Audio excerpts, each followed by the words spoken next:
नमस्कार दोस्तों, मैं डॉक्टर अमित वर्मा। आज हम बात करेंगे डायबिटीज़ के बारे में, जिसको हम मधुमेह या एक देसी भाषा में शुगर की बीमारी भी बोलते हैं। एक्चुअली दोस्तों, हमारे सभी के शरीर में शुगर होता है, लेकिन जब वो एक लिमिट से बढ़ जाता है, बाहर हो जाता है, उसको हम रोग डायबिटीज़ शुगर कहते हैं।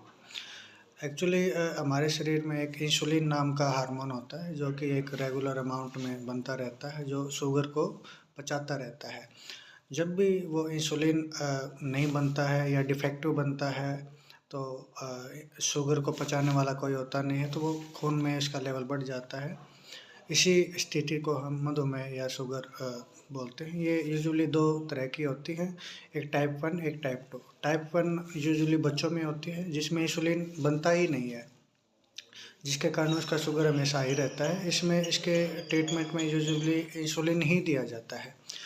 एक दूसरा होता है टाइप 2 डायबिटीज़। ये सबसे कॉमन है और ये बड़ों में होता है। ये मेनली लाइफ़स्टाइल से ये जुड़ा होता है। इसमें या तो इंसुलिन कम बनता है, या जो भी बनता है वो डिफेक्टिव होता है, वो अपना काम सही तरीके से नहीं कर पाता है, इसलिए शुगर की अमाउंट जो है खून में बढ़ जाती है। अब इसमें जाँच क्या कराएँ, पता कैसे चले कि हमें शुगर है? जाँच में इसमें खाली पेट का शुगर का टेस्ट होता है, जिसमें 120/25 या 129 तक से नीचे-नीचे शुगर होना चाहिए। एक खाना खाने के 2 घंटे बाद का शुगर होता है, जिसको पोस्टप्रांडियल शुगर भी बोलते हैं, जो कि 180-200 से नीचे रहना चाहिए। एक HbA1c जाँच होती है, जो कि 3 महीने की जाँच भी बोलते हैं नॉर्मली। उसको 6.4 तक वो एक नॉर्मल होती है। उससे ज़्यादा आपकी वैल्यू आती है, तो आप डायबिटिक हैं। अब इसके सिम्पटम्स क्या होते हैं? पहचान कैसे करें कि आपको क्या सिम्पटम्स है, लक्षण क्या होते हैं?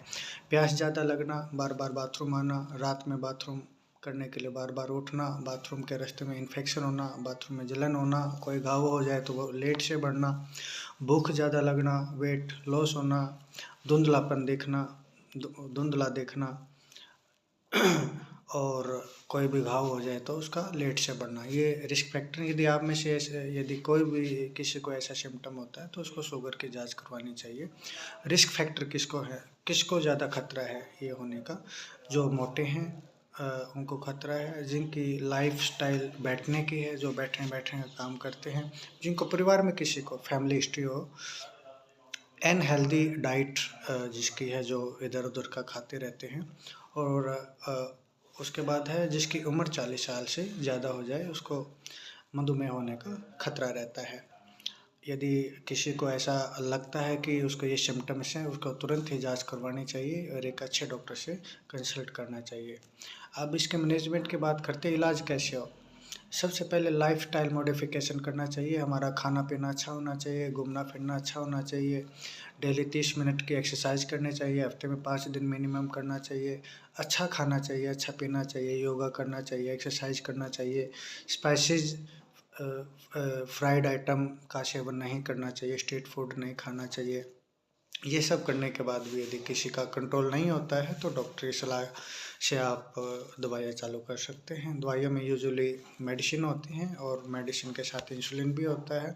पहले डॉक्टर दवाइयाँ चालू करता है, यदि उससे भी कंट्रोल नहीं होता है, तो इंसुलिन को एडप्ट किया जाता है।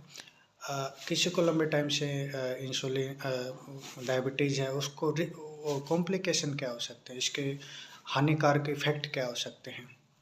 डायबिटिक रेटिनोपैथी हो सकती है, जिसको हम धुंधलापन होने लगता है देखने में।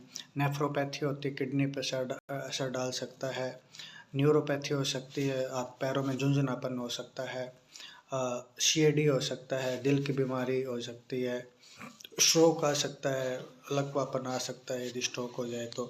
पीवीडी हो सकता है, पेरिफेरल वैस्कुलर डिजीज़ हो सकता है ना? ये सारे रिस्क फैक्टर हैं।